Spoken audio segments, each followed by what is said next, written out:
కోటనందూరు మండలంలో మంచి ప్రభుత్వం కార్యక్రమంలో పాల్గొన్న ఎమ్మెల్యే దివ్య. కాకినాడ జిల్లా కోటనందూరు మండలంలో ఎన్డీఏ ప్రభుత్వం 100 రోజుల పాలన ఇది మంచి ప్రభుత్వం కార్యక్రమంలో తూని ఎమ్మెల్యే యనమల దివ్య పాల్గొన్నారు. ఇండుగపల్లి, ఎస్ఆర్పేట, అప్పలరాజుపేట గ్రామాల్లో మండల తెలుగుదేశం పార్టీ ప్రెసిడెంట్ గాడి రాజాబాబు అధ్యక్షతన జరిగిన కార్యక్రమాల్లో పాల్గొన్నారు. ఎమ్మెల్యే దివ్యకి బ్రహ్మరథం పట్టి హారతులు ఇచ్చి ఘన స్వాగతం పలికారు. కూటమి ప్రభుత్వం 100 రోజుల్లో అమలు చేసిన పథకాలకు సంబంధించిన కరపత్రాల్ని ఆవిష్కరించారు. ఇండుగపల్లి గ్రామంలో ప్రజల నుంచి వినతులు స్వీకరించారు. గ్రామ ప్రజల కోరిక మేరకు రామరాజు ఆయకట్టును అభివృద్ధి పరుస్తామని, శ్మశాన వాటికను అభివృద్ధి పరుస్తామని హామీ ఇచ్చారు. ఇండుగపల్లి మాజీ సర్పంచ్, టీడీపీ సీనియర్ నాయకులు దివంగత గాది వెంకట్రావు విగ్రహానికి పూలమాలలు వేసి నివాళులర్పించారు. అనంతరం ఎస్ఆర్పేట, అప్పలరాజుపేట గ్రామాల్లో జరిగిన ప్రజా వేదికలో యనమల దివ్య మాట్లాడుతూ ఎన్డీఏ ప్రభుత్వం సూపర్ 6 పథకాలు ఒక్కొక్కటిగా అమలు చేస్తుందని, ప్రజారంజక పథకాలు ప్రజల ముంగిటకు తీసుకువస్తుందన్నారు. దీపావళి కానుకగా 3 గ్యాస్ సిలిండర్లు ఉచిత పథకాన్ని అమలు చేస్తామని ఈ సందర్భంగా తెలియజేశారు. ఈ కార్యక్రమంలో టీడీపీ సీనియర్ నాయకులు యనమల రాజేష్, సుర్లా రోవరాజు, చింతమనేడి అబ్బాయి, మోటుకూరి వెంకటేష్, పరవాడ తాతాబాబు, దంతలూరి చిరంజీవి, అంకంరెడ్డి రమేష్, ప్రముఖ వ్యాపారవేత్త వెలగ వెంకటకృష్ణారావు, పోతల సూరిబాబు, గాది రాము, మండల ఎస్సీసీఎల్ ప్రెసిడెంట్ బోడపాటి సత్యనారాయణ, వాసం నాగేశ్వరరావు, మహిళా నాయకురాలు గంట అమ్మాజీ, ముక్కుడుపల్లి రోవరత్నం, జనసేన నాయకులు అంకారెడ్డి రాజశేషు, పెనుముచ్చు నాగూరు, ముస్లిం మైనార్టీ నాయకుడు షేక్ మీరాబాయి, నక్క రామకృష్ణ, అన్నంరెడ్డి శ్రీను, పంపనబోయిన గంగరాజు, మందపాటి వెంకటరమణ, జనపరెడ్డి శ్రీను, అప్పలరాజుపేట, సుర్లా సావిత్రి, బంగారు సూర్యప్రకాష్, భీమిరెడ్డి జగదీష్, పోతల శ్రీను తదితరులు పాల్గొన్నారు. బీజేపీ కార్యకర్తలకు అలాగే అందరికీ కూడా నా నమస్కారాలు. ముందుగా నన్ను ఈ స్థానంలో నిల్చోబెట్టిన మీ అందరికీ కూడా నా పాదాలు వందనాలు. ఈ రోజు నేను ఇక్కడ ఉన్నా అంటే మీ అందరి వల్లనే.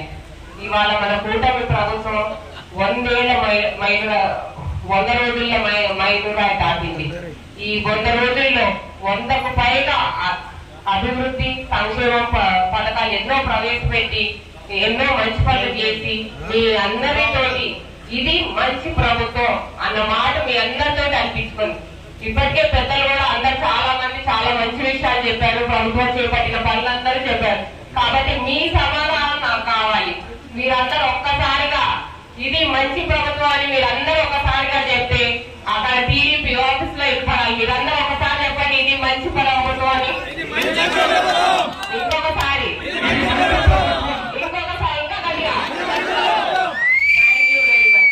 ఇప్పటికే అందులో భాగంగానే పెన్షన్ ఇప్పటికే మన తుని నియోజకవర్గంలో దాదాపు 16 కోట్లు పైగా మనం ఇవాళ పెన్షన్ ద్వారా పంచిపెట్టాం. దాదాపు లబ్ధిదారులు ఎవరైతే ఉన్నారో 38,000 మంది పైగా ఉన్నారు లబ్ధిదారులు. వీళ్ళందరికీ 16 కోట్లు పైగా మనం ఇవాళ పంచిపెట్టాం. అలాగే అన్న క్యాంటీన్ ద్వారా పేదలకి మంచి నాణ్యమైన భోజనం అందించాలి, వారి ఆరోగ్యం బాగుండాలనే ఉద్దేశంతో ఈ అన్న క్యాంటీన్ ప్రారంభించాం. మీ అందరికీ తెలిసే ఉండాలి, లోకేష్ గారి పాదయాత్ర అప్పుడు వారు 3,000 కిలోమీటర్లు మైలు రాయి కూడా మన పేదగుంట టీడీపీ కార్యాలయం దగ్గర నిర్మించాము. దాని మీద ఆ శిలాఫలకం మీద రాశాం, మన ప్రభుత్వం కూటమి ప్రభుత్వం రాగానే అన్న క్యాంటీన్ మళ్ళీ ఓపెన్ చేపిస్తామని. అది వాళ్ళ నెరవేర్చడం మన పేదగుంట కార్యాలయం దగ్గర శిలాఫలకం మీద ఉండడం, అది ఇవాళ మనం నెరవేర్చడం చాలా సంతోషకరమైన విషయం. మీరందరూ కూడా తెలుసుకోవాలి. అలాగే అందులో భాగంగా మెగా డిఎస్సి నిరుద్యోగులకు అందరికీ ఉద్యోగం రావాలని ఆలోచనతో మెగా డిఎస్సి తీసుకొస్తున్నాము. అలాగే ఇచ్చిన హామీ ప్రకారం ల్యాండ్ టైటిలింగ్ యాక్ట్ అనేది వచ్చిన మొదటి రోజే మనం రద్దు చేసింది ఈ కూటమి ప్రభుత్వం. అలాగే ఇక్కడ చాలా మంది మహిళలు ఉన్నారు.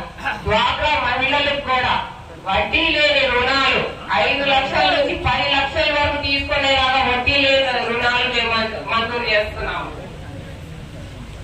అలాగే వచ్చేసి అమరావతి పోలవరం కేంద్ర ప్రభుత్వంతో అనుసంధించుకొని వారి నుంచి అమరావతి పోలవరం డెవలప్మెంట్ కి ఇవాళ నిధులు సేకరించాం. అలాగే పవన్ కళ్యాణ్ గారి ఆధ్వర్యంలో మనం ఇవాళ ఒకే రోజు 13,000 పైగా గ్రామ సభలు ఒకే రోజు మీటింగ్స్ కండక్ట్ చేసి వాళ్ళు ఆయన రికార్డ్ సాధించారు. దీన్ని ఎగ్జాంపుల్ గా తీసుకొని వాళ్ళ కేంద్ర ప్రభుత్వం అన్ని రాష్ట్రాలు కూడా ఒకే రోజు గ్రామ సభల మీటింగ్ నిర్వహించాలని కేంద్రం కూడా ఒక మోడల్ గా తీసుకొని దానికి పవన్ కళ్యాణ్ గారికి నిజంగా మెచ్చుకోవాలి మనం పవన్ కళ్యాణ్ గారిని. అలాగే రాష్ట్రం మొత్తం 4,000 కోట్లతోటి ఉపాధి హామీ పథకాలు చేపట్టారు.